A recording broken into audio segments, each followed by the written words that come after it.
Hello traders. 11 जून को Nifty और bank Nifty trade करने कौन कौन लेवल से पारे चलते आम एनालिसिस करवा।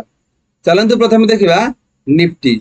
निफ्टी जदि आम डेली कैंडल को देखा, डेली कैंडल को देखले मार्केट एक्जाक्टली ऊपर आज लगातार दीटा रेड कैंडल है, अपसाइड रु सेलिंग प्रेशर ही पड़ू। गोटे रेड है गैप अप देला, गैप अप देकी जदि आज ग्रीन होता तल किसी बाइंग प्रेशर होता है मार्केट ऊपर को जीव बोली किसी पॉसिबल रही था, किंतु लगातार दीटा रेड कैंडल यू जना पड़ जाए कि ऊपर सेलिंग प्रेशर ही पड़ू।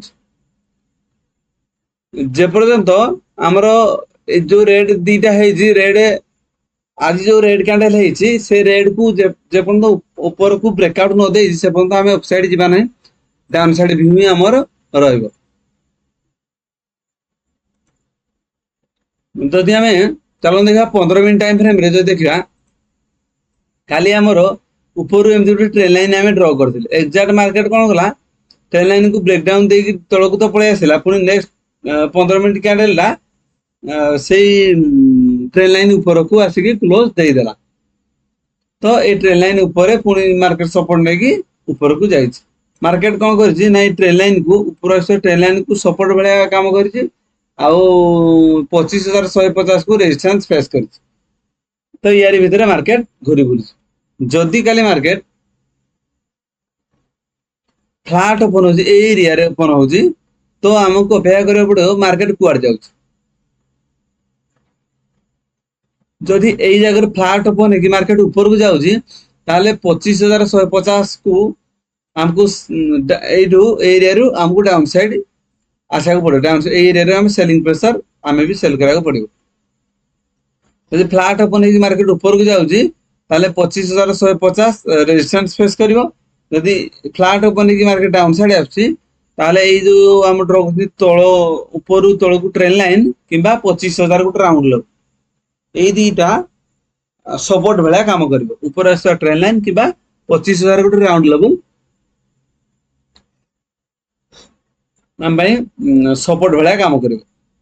जदि मार्केट काली पुणी गैप अप ओपन हो जाऊँ जोड़ा कि 25,150 ऊपर 25,150 ऊपर गैप अप ओपन हो ग्रीन कैंडल उठे हो मार्केट पुणी स्लो एंड स्टडी ऊपर को जीव जोड़ा कि 25,200 को छुईबा पुणी आउ थे टार्गेट कर।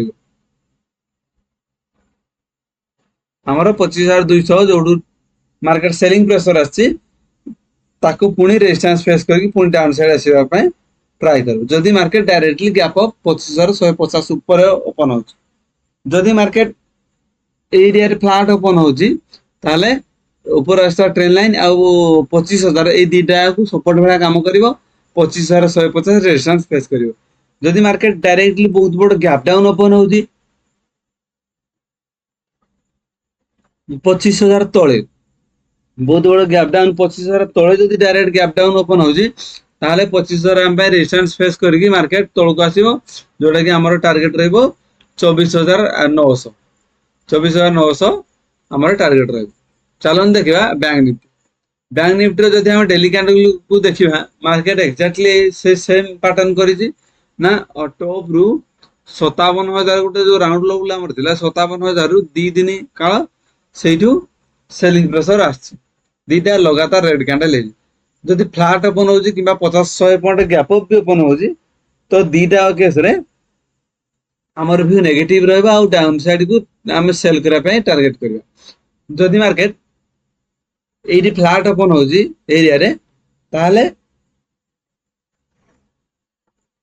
57,000 गोटे राउंड लेवल आमको रेजिस्टेंस भाया काम कर।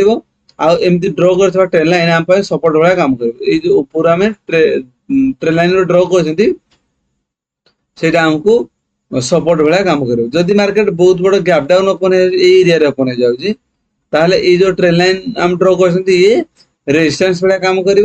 56,000 गोटे राउंड लेवल ये आम सपोर्ट भाया काम कर। जदि मार्केट बहुत बड़ गैप अप ओपन हो 57,000 ऊपर 57,000 ऊपर जदि गैप अप ओपन हो जाए ओपन होला जदि ग्रीन कैंडल होउची ताहले मार्केट स्लो एंड स्टडी ऊपर को ही जीवो। ଆଉ ଏଇଠୁ ସେଲିଂ ପ୍ରେସର ଆସିବ ନାହିଁ। এইଭଳି ନିଫ୍ଟି ଆଉ ବ୍ୟାଙ୍କ ନିଫ୍ଟି ଟ୍ରେଡିଂ ଲେବୁଲ୍ସ ପାଇବା ପାଇଁ ଭିଡିଓକୁ ଲାଇକ୍ ଏବଂ ଚ୍ୟାନେଲକୁ ସବସ୍କ୍ରାଇବ କରନ୍ତୁ। Thank you.